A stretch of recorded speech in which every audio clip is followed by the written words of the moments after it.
Selamat pagi, siang, sore, maupun malam kepada Bapak dan teman-teman. Di sini kami dari kelompok 3 yang beranggotakan Andi dengan NIM 155240117, Karmel dengan NIM 155240118, Adang dengan NIM 155240119, dan saya sendiri Evangeline dengan NIM 1552402. Di sini kami bakal ngejelasin mengenai sirkulasi salah satu lokasi sirkulasi laut dalam, yaitu di Mediterranean Sea, Suez Canal, Red Sea plus dengan Panama Canal. Di sini aku bakal jelasin tentang latar belakang. Jadi laut Mediterranean Sea dan Red Sea itu penting karena dia ngasilin air yang dense, dan itu tuh penguapannya tinggi banget. Dan air yang dense ini tuh membantu mendorong sirkulasi laut. Jadi kalau di Suez Canal itu dia menghubungin si Mediterranean Sea dan Red Sea yang punya perbedaan fisik yang kontras banget, apalagi di salinitas dan kepadatannya. Kalau Panama Canal itu menghubungkan Samudra Atlantik dan Pasifik, tapi di sini jatuhnya kayak pembanding gitu untuk Suez Canal. Nah, di sini kita lebih ke menganalisis kondisi fisiknya dari keempat tempat itu, terus dihubungin juga dengan kedua kanal yang ada, dan juga di sini bakal ngidentifikasi perbedaan karakter fisik ini untuk mekanisme sirkulasi regional dan global. Nah, di sini kita pertama akan bahas tentang hidrografi dan sirkulasi laut dalam. Jadi, hidrografi itu adalah ilmu pengukuran dan deskripsi fisik perairan, dasar laut, pantai, atau pasang surut untuk navigasi di bidang kelautan. Sedangkan sirkulasi laut dalam itu adalah pergerakan massa air besar di lapisan bawah samudra yang dikendalikan oleh densitas atau thermohaline. Nah, selanjutnya adalah hidrografi, yaitu pemetaan dasar laut. Tujuannya adalah menghasilkan peta laut atau nautical charts yang akurat untuk menjamin keselamatan navigasi maritim. Nah, ini tuh menggunakan metode batimetri, yaitu echo sounding, yaitu mengukur waktu tempuh pantulan gelombang suara dari dasar laut ke receiver yang ada di kapal. Bisa dilihat nih ya guys, di kanan itu ada ilustrasi bagaimana echo sounding itu bekerja dari ocean floor, terus ada return echo, acoustic signal, terus ada sound source sama receivernya juga. Nah, terus echo sounding ini tuh dibagi jadi dua, yaitu SBS atau single beam dan MBES yaitu multi beam. Kalau single beam yaitu satu pancaran vertikal memberikan kedalaman di bawah kapal, sedangkan multi beam banyak pancaran suara membentuk kipas yang memetakan area lebar dengan resolusi yang tinggi. Nah, selanjutnya ada nih aplikasi dari hidrografi.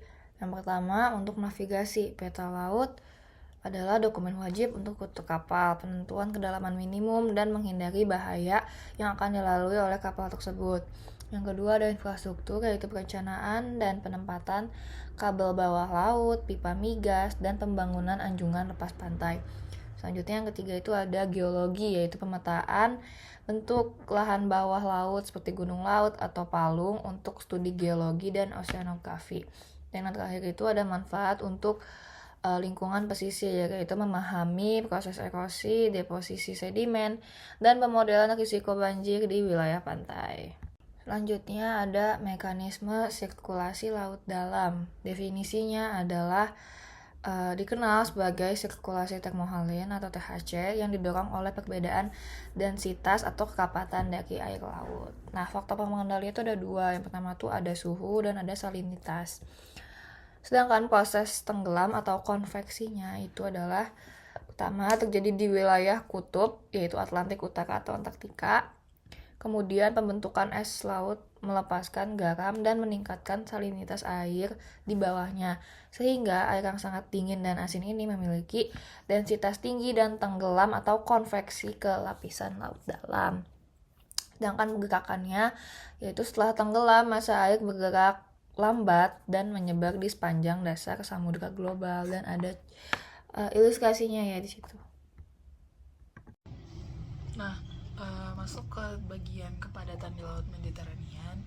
Yang memicu sirkulasi ini tuh karena ada densitas air akibat perbedaan salinitas dan suhu. yang paling itu yang jadi kayak faktor paling utamanya yang ngebuat sirkulasi di Suez Canal dan lebih dominan daripada perbedaan level air atau pasang surutnya. Sifat air ini menyebabkan interaksinya itu dipicu oleh perbedaan sifat fisik yang tajam antara salinitas di Mediterranean Timur dan juga Red Sea.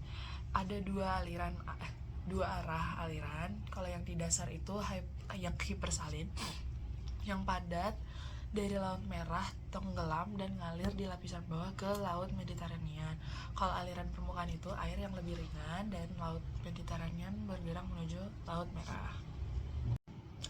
Terus di antara si Suez Canal ini ada namanya Great Bitter Lake. Dia tuh sebagai zona menampung yang memengaruhi dan mencampur kepadatan air transisi, walaupun kayak nggak ngilangin dorongan dari densitasnya.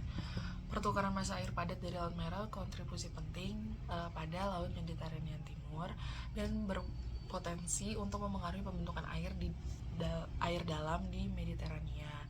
Terus ada juga sirkulasi dua arah ini adalah koridor utama bagi migrasi dari reception, di mana kelanjutan dan intensitas aliran dasar dikontrol oleh gradien termokhalid. Oke, selanjutnya masuk ke karakteristik umum zona tropis. Jadi zona tropis ini ditandai oleh suhu permukaan laut yang tinggi dan interaksi yang kuat antara atmosfer dan laut. Nah, meskipun Samudra Atlantik dan Pasifik ini sama-sama berada di lintang tropis, keduanya nih tidak memiliki karakter yang sama. Perbedaan bentuk cekungan, distribusi panas, keseimbangan presipitasi evaporasi, serta kekuatan kopling atmosfer laut membuat dinamika keduanya berkembang dengan cara yang berbeda. Nah, selanjutnya ada yaitu perbedaan fisik Atlantik dan Pasifik tropis. Nah, Samudra Pasifik memiliki cekungan paling luas di dunia, sehingga zona tropisnya ini sangat besar dan membentuk gradien suhu timur barat yang kuat. Nah, kondisi ini menstimulasi sirkulasi Walker yang sensitif terhadap perubahan tekanan atmosfer. Sebaliknya, Samudra Atlantik yang lebih sempit menyebabkan arus baratannya lebih terfokus, membuat perpindahan panas menuju lintang tinggi berlangsung lebih efisien. Secara fisik, salinitas Atlantik tropis cenderung tinggi karena dominasi evaporasi, sementara Pasifik lebih rendah akibat banyak presipitasi. Nah, selanjutnya masuk ke dinamika sirkulasi dan upwelling tropis. Nah, dari sisi dinamika, arus permukaan tropis Atlantik ini tergolong stabil secara tahunan. Sebaliknya, Pasifik ini sangat dinamis dan dipengaruhi oleh ENSO, sehingga suhu permukaan, kekuatan angin pasat, dan kedalaman termoklim mudah berubah. Sistem upwelling juga berbeda. Jadi di Afrika Barat di Atlantik tropis memiliki upwelling stabil yang dipicu divergensi Ekman. Sedangkan Pasifik Timur memiliki salah satu upwelling terkuat di dunia, yaitu sistem Peru-Ekuador. Upwelling ini sangat produktif dan sangat sensitif terhadap ENSO. El Nino melemahkannya, sedangkan La Nina itu memperkuatnya. Nah, selanjutnya ada variabilitas iklim tropis. Nah, variabilitas iklim tropis ini secara global sangat dipengaruhi oleh Samudra Pasifik. Nah, fenomena ENSO menjadi sumber utama perubahan suhu permukaan laut, angin pasat, dan posisi termoklim. Nah, di Atlantik terdapat fenomena Atlantik Nino, tapi dampaknya terbatas secara regional. Pada prinsipnya, Pasifik ini merupakan pengendali utama variabilitas iklim global karena sensitivitas tinggi terhadap perubahan tekanan atmosfer dan arus permukaan. Nah, sekarang kita masuk ke bagian keempat, analisis komparatif fisik laut. Jadi Suez Canal dan Panama Canal ini mengubah konektivitas hidrografis global dan memfasilitasi pertukaran massa air antar wilayah terisolasi. Jadi kalau dilihat di sini di karakteristiknya, Laut Merah itu lebih tinggi salinitasnya dibandingkan Laut Mediterania dan juga lebih hangat dibandingkan Laut Mediterania, serta sirkulasi yang terjadi itu dipicu oleh evaporasi yang tinggi. Kalau di Laut Mediterania itu selain penguapan ada juga MOW atau Mediterranean Outflow Water. Nah, kalau di kanal ya di Suez Canal itu perbedaan kepadatan ekstrim itu memicu sirkulasi regional yang didorong oleh kepadatan air laut. Nah, ini terjadi di dua arah. Air padat atau dense water dari Laut Merah ke dasar, dan yang lebih ringan itu ke permukaan. Di sini juga memodifikasi sifat fisik air di Mediterania Timur dan memfasilitasi migrasi lesepsian. Terus kalau di Panama Canal itu dia sebagai pemisah hidrologi karena memang dirancang dengan freshwater lock. Terus dia juga secara efektif memblokir pertukaran salinitas ataupun suhu antara Samudra Atlantik dan Pasifik. Nah, jadi di sini dia lebih berperan sebagai jalur transportasi dan bukan koridor pertukaran oceanografi kayak si Suez Canal. Nah, perbandingannya ini kalau di Suez Canal itu benar-benar memfasilitasi pertukaran air yang didorong oleh densitas. Kalau Panama Canal itu lebih ke efektif dalam memblokir si pertukaran yang ada. Jadi dia mempertahankan kondisi hidrografis.